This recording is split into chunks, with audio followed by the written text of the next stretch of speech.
Hi, my name is Dr. Ruth Walker. I'm an assistant professor at the University of Tennessee at Chattanooga, and I am very privileged to introduce our next speaker for our Qualitative Methods Speaker Series. I admire Dr. Jill Swirsky as a researcher and as an educator, and we are very fortunate she was willing to spend time talking with us about her research utilizing thematic analysis. Dr. Swirsky earned her PhD in developmental psychology from Temple University in 2014. She's currently an assistant professor at Holy Family University. Her research interests range from adolescent peer relationships, looking at things like aggression, victimization, social status, social media, to contemporary feminism. So things like how women make decisions about whether to change their name after marriage. So she's going to walk us through the thematic analysis methods that she utilized in two of her peer-reviewed publications and talk a little bit about how her methods have changed as she's learned more about thematic analysis. The first article that she's going to talk to us a little bit about is Feminazis and Bra Burning Crazies, a qualitative evaluation of contemporary beliefs about feminism. And the second article that she's going to discuss just a little bit is titled Equality, Empowerment, and Choice. What does feminism mean to contemporary women? You already gave me quite an introduction. This is pretty much reiterating what was just said. I'll give you just the very, very quick background. So I did my undergraduate degree in psychology and gender studies. I graduated in 2010. And then I did this thing where I applied for clinical psych PhD programs, got rejected across the board, got very dramatic about what I was going to do with my future. There was a lot of like flinging myself on the bed in the Disney princess dramatic style. And so we spent a lot of time thinking about, what do I really want to do? And the short story is, I ended up with 3 years in between undergrad and grad. I took the GREs more times than I care to count. And I ended up seeking out a wide range of experiences. One of those experiences came to me through my advisor in undergrad. I was sobbing dramatically in her office, and she said, look, you live in South Jersey. You live near Philadelphia and Rutgers and Rowan and all of these great schools. Go on the psychology website, find faculty who are doing things you're interested in, reach out to them, see if they want free help. I promise someone will say yes. And lo and behold, someone said yes. And so I ended up working in a research lab at Rowan University. And that lab studied gender and aggression and victimization and intoxication and a lot of the areas that I was interested in given my background. And so as I was working in this lab, I had the opportunity to design my own project. And I spent a lot of time thinking about feminism and what feminism and gender mean to me. And I found myself with this question, which was, I consider myself a feminist, right? I believe in equal rights and I believe in a lot of the things that feminists would stand for, but I also love Disney movies. I love me some princesses and I like getting dressed up and I like cooking dinner for my husband.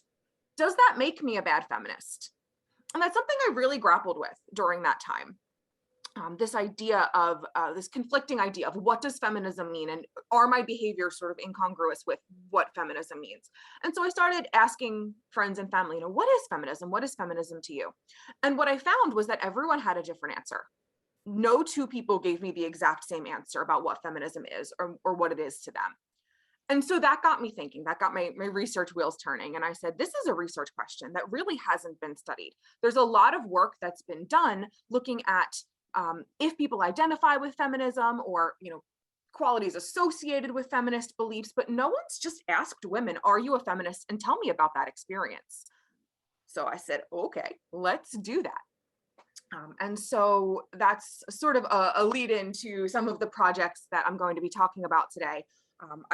It started off very small. I sort of expected it to just be this little tiny qualitative project that wasn't going to be that big of a deal. And I ended up with hundreds of responses from women all over the world. And I found myself staring at this pile of qualitative data that I'd never encountered before.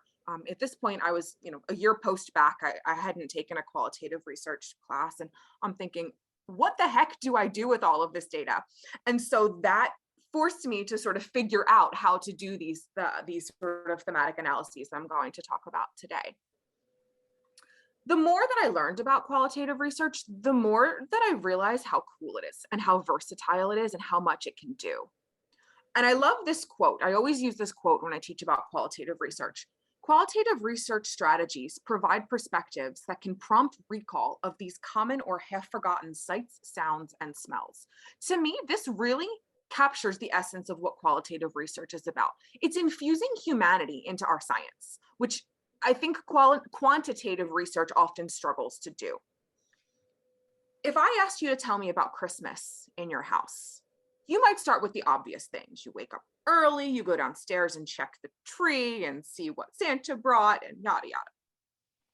But if you ask this question, people will also tell you about, oh, my mom would get up early and make cinnamon buns, and the smell would just creep up to my bedroom. And now, whenever I smell cinnamon, I get these warm, fuzzy memories of Christmas. You're probably smiling while you talk about it. Maybe you're drooling a little bit. You get this nuance that you don't get in quantitative research. Qualitative research gives the context, it gives the conditions, it tells you the background.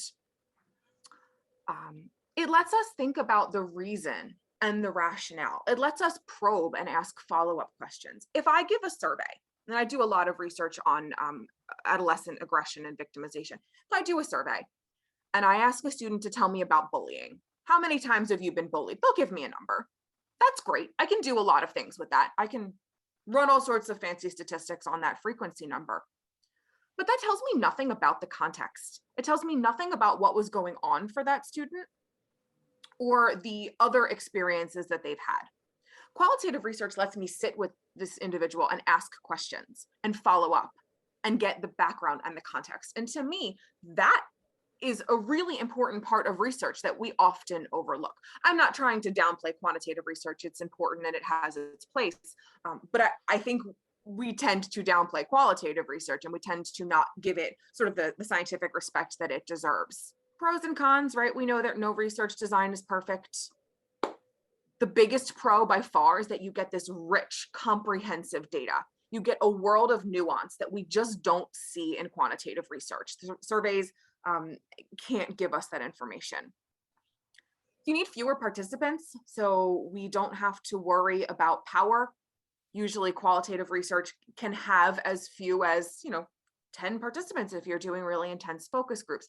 It depends. There's different kinds of qualitative research. I'm not sure how much of this you've covered already, but there's different kinds of qualitative research. We could do focus groups or surveys or interviews or open-ended questions, but generally speaking, you need far fewer participants than you need for quantitative research. So this can make the recruitment process a lot easier, especially if you're trying to get access to a protected or a difficult population. The fact that it is more in depth means that it's more time consuming. So if I'm going to give a Likert style survey, that's quick, that's easy. It's not a lot of burden or fatigue on my participants.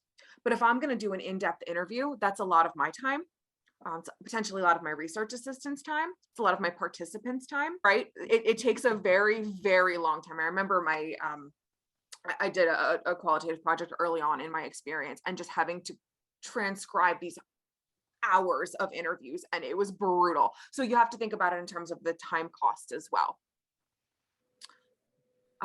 They're more subjective, okay? You're analyzing what people are saying, which we always say psychologists, we don't analyze, I'm not analyzing you, but it's much more subjective than if I'm giving a survey and I'm just running a correlation or a regression or an ANOVA. If I talk to 30 women about their experiences, deciding whether or not to change their names after marriage, which is my other project, and I'll talk a little bit about that in a minute. But if I ask those 30 women what their experiences were like, it's going to tell me what their experiences were like, but that doesn't paint a picture of all women. Okay, so maybe I'm just getting the picture of an idea of those 30 women, which may generalize, but probably won't. So we have to be very careful. The other thing with qualitative research is that it's a tougher sell. Okay, it's a tough sell for publication. The feminist paper, and I believe you read one of my earlier papers on feminism.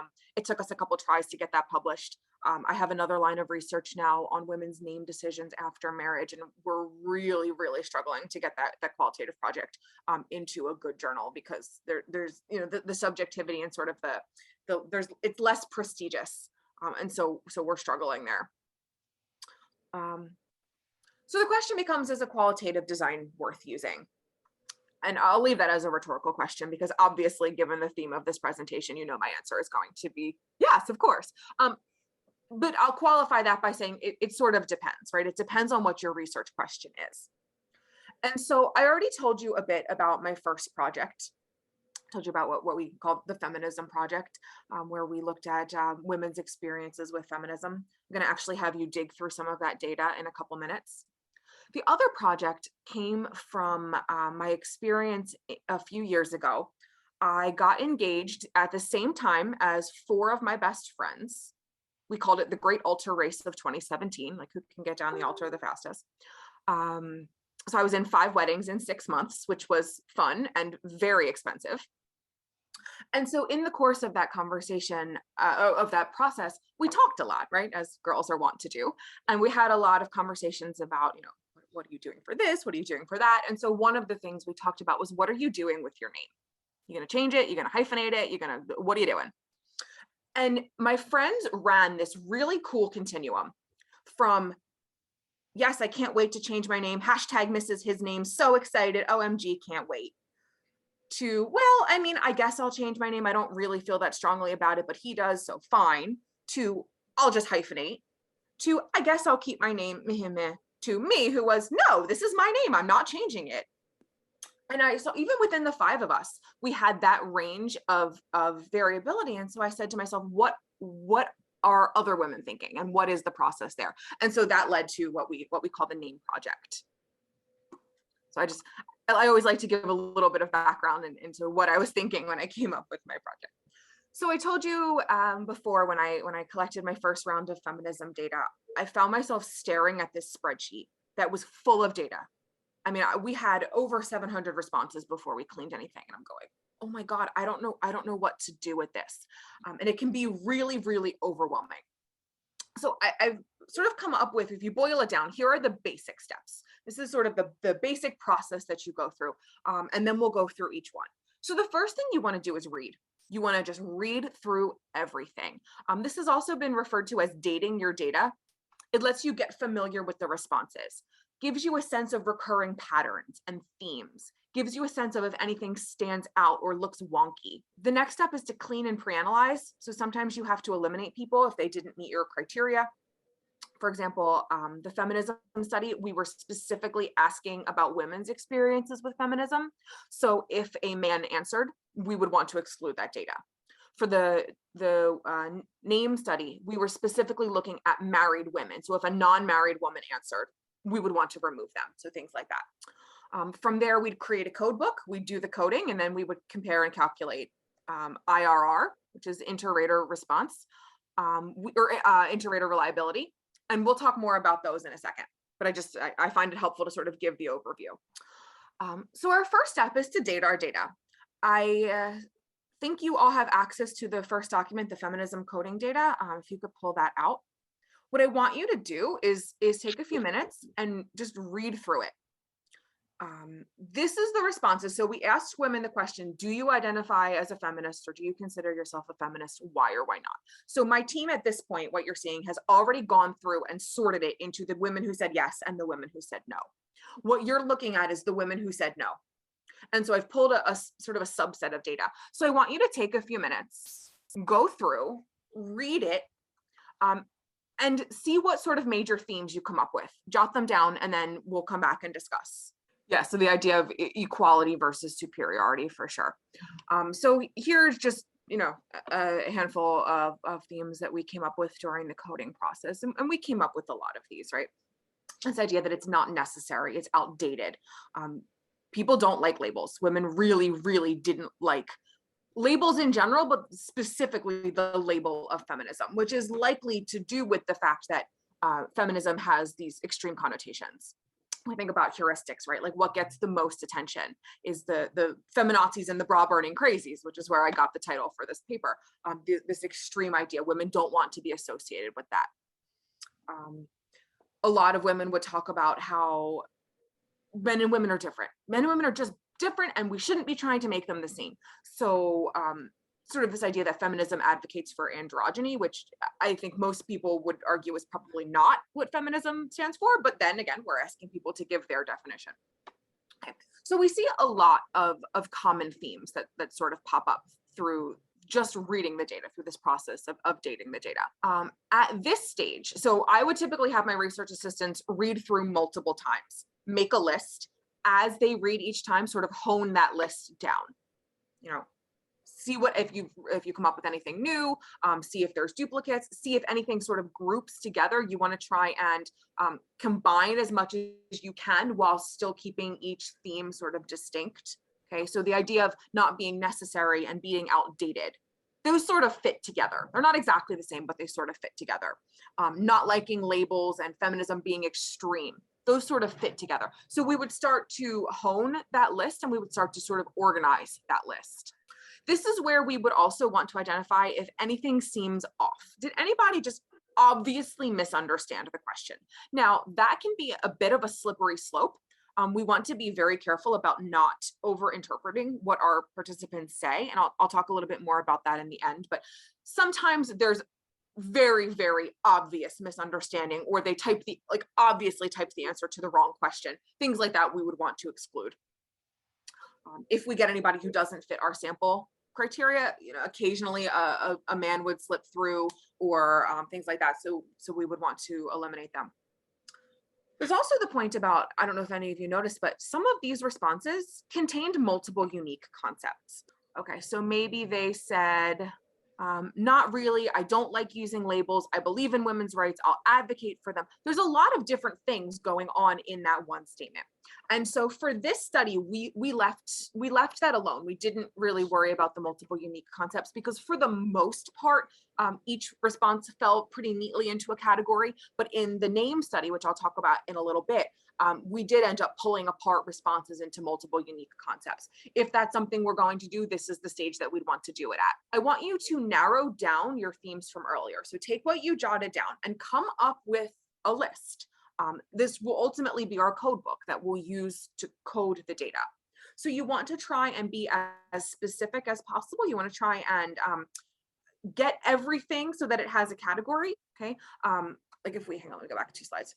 So this list, for example, is sort of the raw things that you jotted down. Try and clean that list up a little bit, right? Try and get it so that you have a handful of codes that are pretty clear and are going to encompass everything. That's harder than it sounds, and that takes some practice. All right, so I want you to give it a shot. And then for each one, we'll come up with a code name, a description, and an example. We're going to build a code book together live today, and then I will have you actually go through the data and code it using our code book. Give me some of the themes you came up with, or the codes you came up with. Okay, so believe, ideas, not term. Okay, not relevant to my life. Not necessary anymore. We've achieved equality. We don't need a feminist movement anymore. Okay? And I kind of grouped that together with some other ones. So like feminism is radical, extreme, crazy, outdated. I don't know. I kind of put some of those together. Yeah, that makes sense to me. We put not well versed, just they haven't read the literature. Ah, yes. So there was a lot of those kind of responses. I don't understand it, so I don't feel like I can claim that title. What about advocacy? Were there any advocacy ones in here that you saw?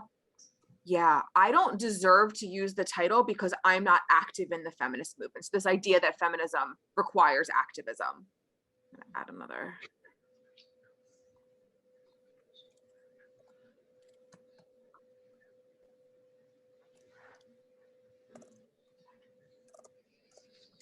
Someone mentioned something about as a Christian, it goes against so many of the biblical principles I strive to live by. Yeah. So put that in that category. So a lot about that. So feminism goes against the ideals of tradition, of various religions, sort of that idea that men and women are different and we should embrace that difference rather than trying to make everybody the same. One that I had that was a little different was it felt like some of the women were justifying inequality. and putting in like reasons that it would be acceptable to not be a feminist and to not want equality because men and women are just different and feminists cause issues and all of those types of things. Yeah, for sure. Can any of these be combined? Should any of them be combined?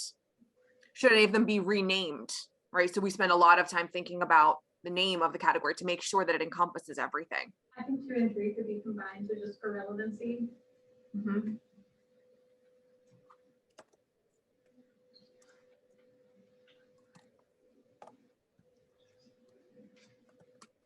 Okay.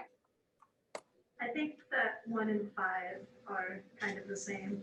They're just not really understanding what being a feminist is. Are they the same though? I might argue that subscribing to the ideals but not the label isn't quite the same thing as not understanding what feminism means. What do you all think? So when we say lack of understanding, are we talking about the people who outright say, I don't know what feminism is, so I can't say it, or the people whose version of it is twisted? Well, so I would challenge your use of twisted, because the argument here is that everyone sort of makes their own definition. And I'm actually glad that you just said, I'm not trying to pick on you. I'm glad you just said that, because that's something, one of the challenges that we really went through in this process is confronting our own biases and understanding that what I think feminism means may not be the same thing as what you think, and that's okay. And we can both be right. Now, that said, there are some objectively wrong statements, right? There are some that are objectively wrong. But walking that line is important. So anyway, back to the question at hand. We're saying that lack of understanding is women who just don't seem to, they don't feel like they have the right to claim the label because they don't know what it means. Versus, I like the ideals, I understand, I subscribe to the ideals, but I don't want to be lumped in to the label. I think those are different. I think that sometimes they're different and sometimes they're the same. So some of these women's data, I'm with Ashlyn in that it's very clear they don't understand what it is. But if you're going from the perspective that we're not trying to, we don't have like an operational definition of feminism that we're working from, we are working from their definitions.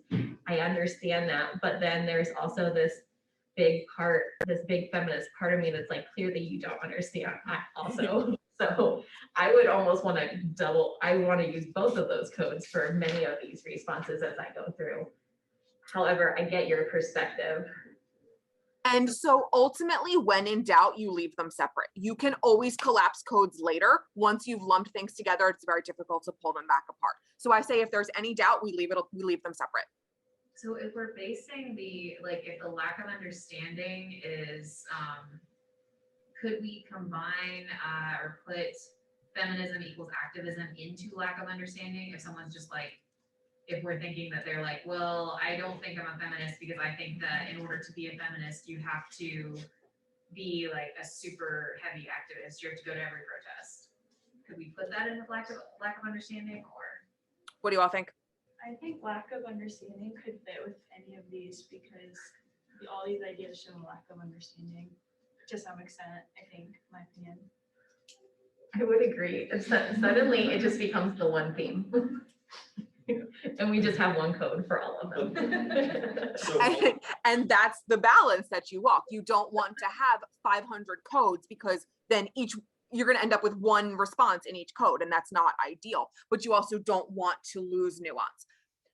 Remember earlier when I said this is a subjective process, this is some of what I was talking about. So a lot of it really just comes down to our understanding and our conceptualization, which makes it really important to keep good notes when we're going through and to train your research assistants very well. So generally at this stage in the process, you're working, this is just the top level researchers, right? This is the lead researcher, maybe one other person who's developing this code book. But eventually you're going to bring in RAs or undergrads or students to help you code, to help actually do the grunt work of the coding.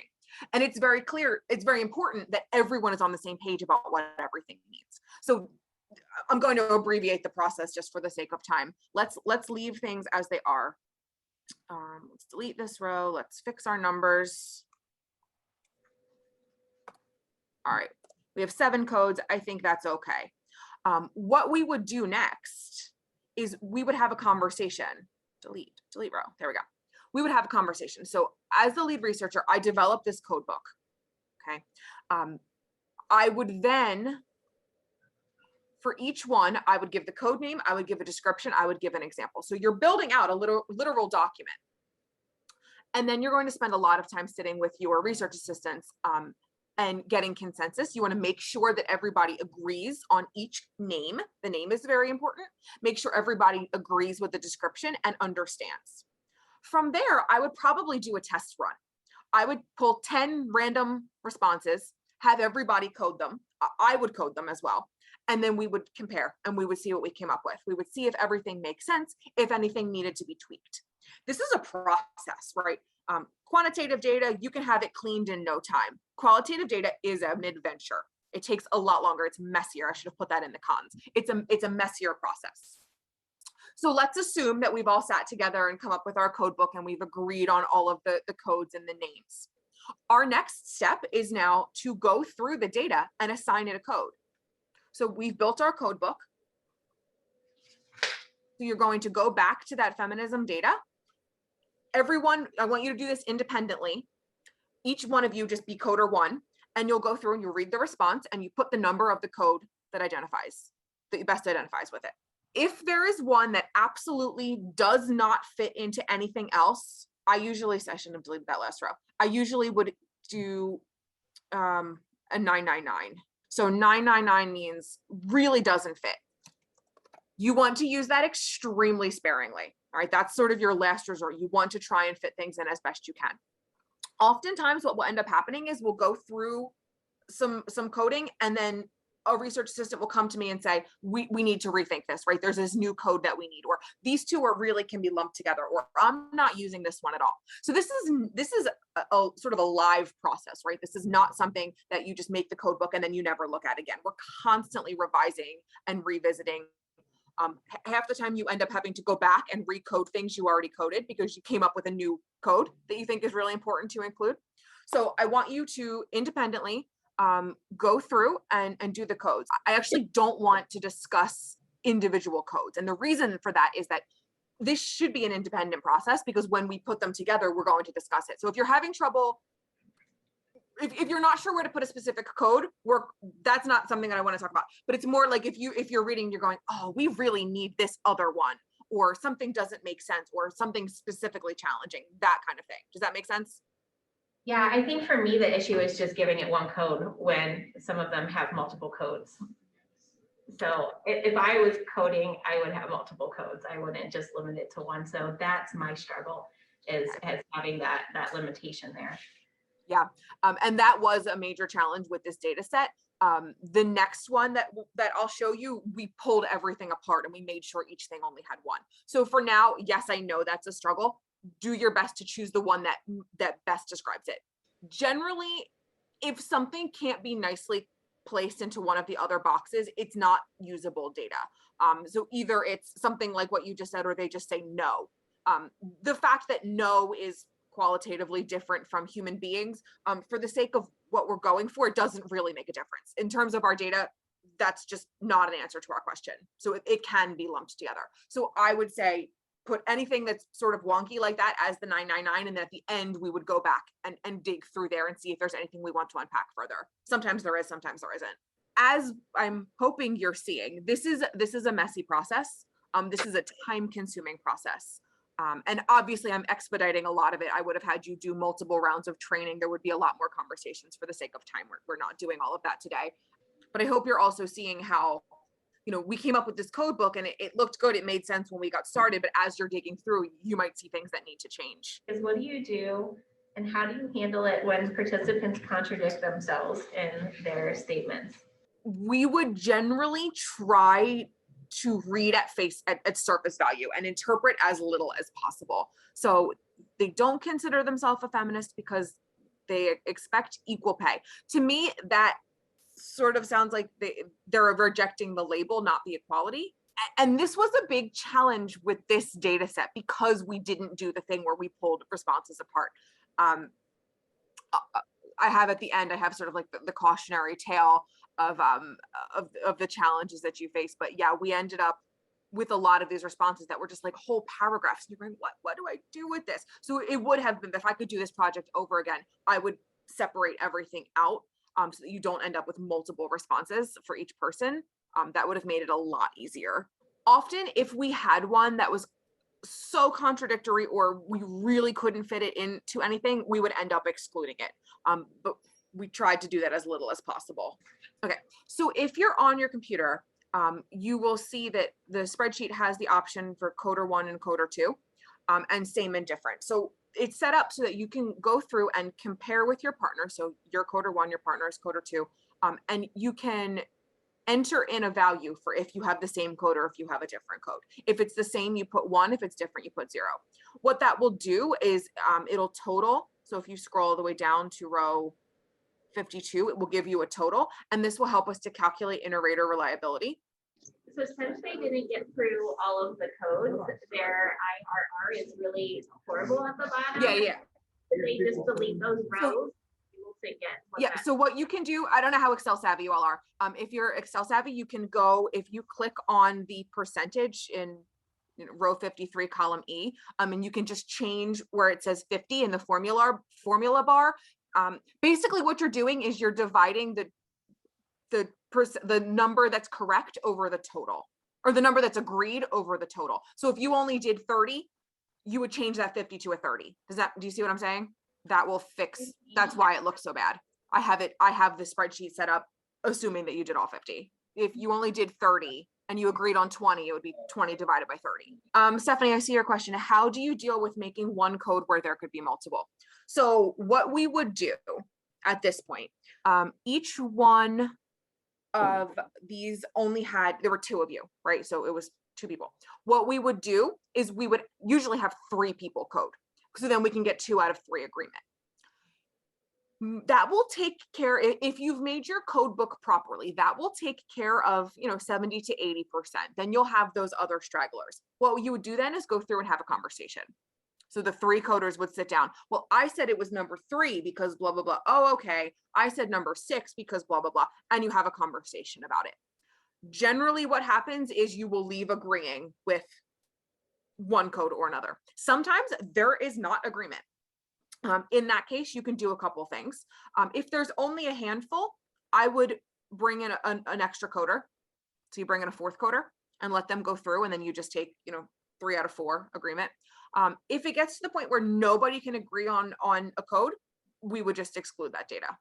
You don't want to do that very often. And if you have a good code book and everyone is trained really well, you shouldn't have to. Generally, you can get agreement. Sometimes it takes a couple people, but you can usually get there. Does that answer your question? Yeah, so for this data, and like I said, if I could do this project again, I would do it differently. What we ended up doing was just picking the one that we thought best encompassed that response, even if there were multiple, which I know now is not best practice. That's something that I have learned since I did this project. So we already did this. I had you compare your codes to the partners. It's the number same over the number total times 100. 75% generally is considered acceptable. If it's lower than that, something went wrong in your coding or in your training. Anything over that is generally okay. We are doing this quickly, right? If we were really coding these data, there would have been a series of training. We would have had the code book developed. There would have been a conversation about it. There would have been another meeting to make sure everyone understood the code book. I would give a very small subset of data for practice. I would also code the data. We would compare, we would calculate IRR. We would make sure that each RA is coding to at least 80 or 85% agreement with me. That process takes quite a bit of time. Once we get there, I would give everybody, maybe 50 responses. So now we're out of training. Now we're into actual coding. I would maybe give them 50 responses. We would meet at the end of that, make sure we're still on the same page, make sure nothing needs to be changed. Give them another 50 responses, and so on and so forth until we get through all of the data. So it is quite a lengthy process. You also want to be really careful of things like drift and fatigue. Okay, so if I give you 500 responses to do at once, you probably even noticed this as you were going through the 30 responses, but it starts to get harder and harder. In the beginning, it's a little easier, but as you do more and more, you start to get fatigued. You start to overthink it. So it's not good to do too much at once. That's why I would break it up and only give them very small chunks of data to do at a time. Okay, what I would like to do is tell you, I've alluded a couple times to the idea of like pulling responses apart. I want to just talk about that very quickly, and we can just sort of do that together. We don't need to do that, individually. As you noticed, oftentimes participants will mention multiple things within the same response. For this project, that got really challenging. When I did the name project, so I asked women what factors went into your decision-making process about your name. Here's a sample response. So maybe they said, do not feel the need to change the name I grew up with and attached to. I also thought changing legal documents would be a hassle. That is two very clear, unique responses. Those are very different. So we would go through and we would separate them out. All right. What this does is it allows us to maintain the verbatim language of the participant while capturing all of the nuance of their response. So this is the other spreadsheet I gave you. What we would do then is go through, read each response and say, okay, is there more than one thing here? Like this one. Okay, I wanted our families to all have the same last name. He wouldn't consider changing his in any manner. Is that the same thing, or should we separate that? What do y'all think? Yeah, I would separate those. Okay, I agree. So we would make a new line. We would take them apart and separate them. Now, this is still participant number 3. So we need to make sure that we are coding that as ID number 3. This takes quite a bit of time. I hope that you are seeing the theme here, that qualitative research is a process. And so I would go through all of the data and separate it all out. I can't just do that by myself though, because subjectivity, and we want there to be reliability. So 2 researchers would do this, would go through, separate out, make everything unique, then compare, make sure that we're in agreement. What happens though, is that now we're not analyzing in the frequency of the participants. Now we're analyzing frequency of responses. So you might have 100 participants and 230 responses. So it sort of changes the way that you're talking about your data.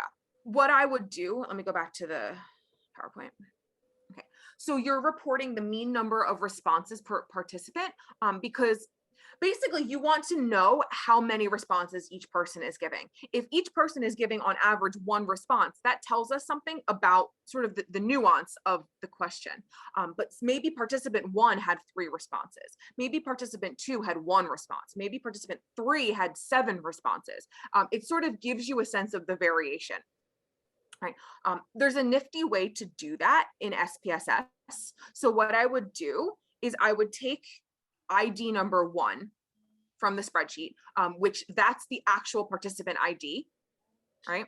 I would take that and I would run that after I was done separating everything out. I would plug that into a column in SPSS and I'd run a frequency count on it. And what that does is it tells me how many responses there are for each participant. You can then take the output from that, from the frequency count, plug that into a new column in SPSS and run descriptives on it. So that will give you the range, it will give you the mean, right? And that's important data. If you're doing this sort of method, you want to report that information. So readers would want to know, like, what's the average number of responses per participant? What's the range? So you see here, the N was 781 responses, not participants, responses. On average, participants gave 1.7 responses each, and the range was from 1 to 8. So it just gives you like a clearer picture of the data. And have you been asked to report that by journal reviewers and things like that when you've submitted? The mean responses per participant and whatnot? Yeah, they want to see that. Because now, think about it, our unit of analysis is now no longer participant. Now it's responses. So essentially, you're giving descriptives on your data. You just have to do it on the responses rather than the participant. If like in the feminism data, we had, say 500 participants, you would want to tell the descriptives on that data. It's the same thing. It's just changing your unit of analysis. And I would argue, as always, everything depends on your research question, but I would argue that separating out the unique responses is a cleaner way. As I think you saw when you were trying to go through the data, it was really hard because many people gave multiple responses. So doing it this way, it's a little bit more awkward to talk about because now you can't talk about number of participants, but it gives you cleaner numbers. I just want to end by talking about some of the things that could go wrong. I want to give you the cautionary tale. I was involved in a project several years ago where we were interested in sexual violence that occurred during the study abroad environment. And so we were interested in what sort of information schools were giving their students before they traveled abroad. So we went on schools' study abroad websites and we coded the data that was there. Health and safety information. And we saw a lot about not getting mugged, and we saw a lot about clean drinking water and things like that. But we really didn't see very much about what happens if you're in a foreign country and you are violated or assaulted or have some sort of traumatic experience. And so that project was massive. We had so many, over 1,000 school websites, and we ended up with multiple different coders. We completely lost control of that data. That data ran away without us. We were trying to figure out inter-rater reliability. We couldn't even figure out which two coders had done which data. It was an absolute nightmare. We were able to get those papers published. I'm still to this day not sure how we managed to do it because the numbers were such a mess. But it's a cautionary tale of make sure you keep good control of your data. I mentioned earlier, take really good notes. So if you're changing codes in the middle, you need to keep note of that so you can go back and recalculate things. You need to know which coders did which responses. Oftentimes, if you're working on a huge data set and you have RAs, you might have RA1 and RA2 doing the first 500, RA3 and RA4 doing the second 500. You need to know who did what. If you don't, it can and will run away without you. And I very much learned that the hard way.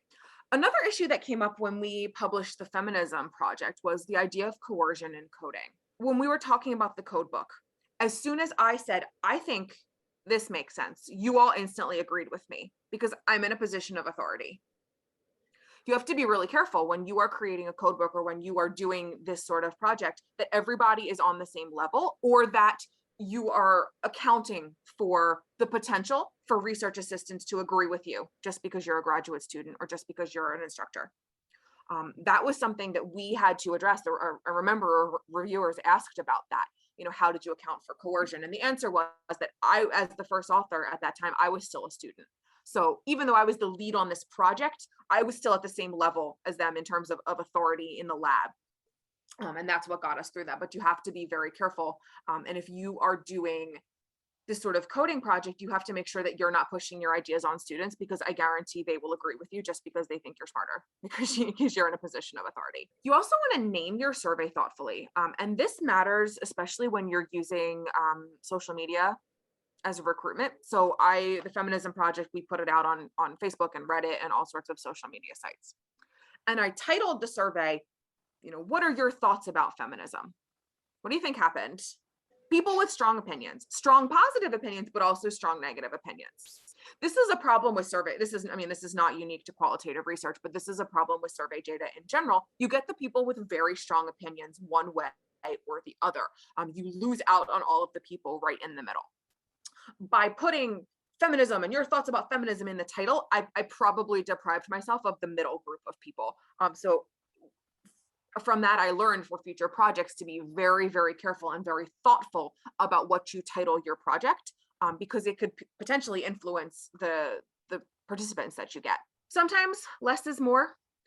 My general advice is to have 2 coders with a third to act as a tiebreaker as needed. On some of the projects that we did, we had like 4 or 5 people coding each set of data. First, it's not a good use of time. Second, it just gets overwhelming. That's a really easy way for data to run away from you. You want as few coders as possible. If you have 2 coders and they agree, there's really no need for further action.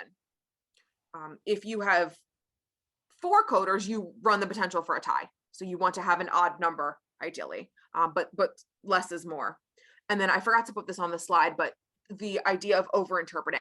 You have to be really, really careful not to project your own biases onto your participants' responses. I don't have any good advice for you on that front other than to practice and to challenge yourself and to challenge each other. And so that was something that I really encouraged my research assistants when we were doing this project was if you find yourself doing it, or if you see someone else projecting your own ideas, call us on it, because that's how we're going to learn not to do that. It's a lot harder than it sounds like it would be. And then that's all I have, but I mean, I do still have a few minutes if you have thoughts, questions, ideas. I have a few questions. So you just said something about over interpreting and not projecting your biases on the data. So how do you think, looking back, your research background may or may not have had an impact on your coding process for the feminism project? Oh, it absolutely did, because I have my own opinions about what feminism is. And it was very challenging for me to sort of take that out and like we talked about earlier, right? And just examine what they think, not what I think. A good way to do that, though, is if you have multiple coders. That's another reason why you want to have multiple people involved in this process, because that will sort of put in some natural checks and balances. When you're going through the process of discussing the meaning of these codes with your other coders, like I would think that sometimes it can get exhausting, like having that in-depth discussion repeatedly. I guess what would your thoughts be on like approaching that? Do it in pieces. That is not the kind of meeting that you're going to get everything done in one shot. You book out half an hour, or you say, we're going to go through the first 100 codes today, and that's it, and we're done. Otherwise you will end up, that's fatigue, and people will just start agreeing because they're tired and not because they actually agree. So do it in batches for sure. I was just wondering if you had any recommendations for dealing with huge data sets of like multiple hundred qualitative responses. Like how did you go about planning ahead of time? Yeah. So in that one project we didn't, and that was the problem. You also have to think about saturation. There's a certain point at which you don't need any more data, at which you have gotten all of the unique responses that you are going to get. The project that I told you about with the websites, when we coded over 1,000 websites, we did not need to do that many. We could have done a lot fewer, and we would have still come up with the same results. Now, where that sort of saturation point is fairly subjective. My advice, generally, if you're looking at a massive data set, is to do it in batches. When you start to see that you're not coming up with anything new, that's the time to call it, and maybe you just don't need all of that data. I was wondering, so you had mentioned earlier about struggles with publishing qualitative data. So do you think, can you talk a little bit about that? Is that more, because some of the things that you said your reviewers have mentioned, I've never ever had that as feedback from reviewers. So I just find it very fascinating, the wide variety of responses you get when you try to publish qualitative research. So would you mind just telling us a little bit more about that? Sure. So also remember that there is a ton of variability between journals. And even if you publish in the same journal multiple times, you're going to have a ton of variability just based on the reviewers that you get.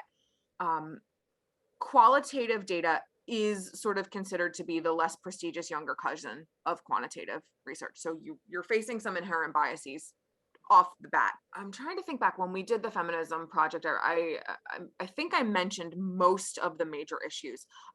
One piece of advice, if you are going this route in publication, is to be so super crystal clear in your results, in your method section, about what you did, why you did it, how you did it. That's where I mentioned keeping track of all of your numbers. So inter-rater reliability at every step. The more of those numbers that you can provide, the stronger your argument is. So you talk about the training protocol and how you get everybody to at least 80%. Then you do the first round of actual data, and you only do 50, have them do 50 responses, and then you check it again. So sort of keeping a really, really tight control over that process and describing it really well in your method section will help quite a bit. Past that, I don't have a ton of advice, and in full transparency, I haven't tried to publish the qualitative project in a while. It's been since last summer. I started a new job, and so that's sort of taken over my life, and this project's gotten put on the back burner. I do think that things are changing a bit. I think we're starting to embrace and accept it a little bit more. But my sense is that the stronger your methodology, and the stronger if your question is a good question and rooted well in theory, then you should be okay, or ish. Still going to be a struggle. I mean, publishing anything is a struggle, but Depending on the reviewer. and depending on the reviewer, yes, for sure, always. Can I ask one last question? I would love to hear, I always like to end my classes with, tell me one takeaway point. What's something that you're thinking about now that you weren't thinking about before, or something you learned, or something you found interesting or exciting? The breakdown of like, if there's multiple responses within one person, how to break that down was much clearer after this. Cool. Yeah, I really like how you did that in your Excel spreadsheet. I typically approach it a different way, but I think that the way that you do it is pretty clear. I like that. Well, thank you, everybody. Thank you for giving me the chance to dig back into my qualitative projects. I haven't looked at that feminism data in a little while, so it was really actually really nice to dig back into that. Thank you all.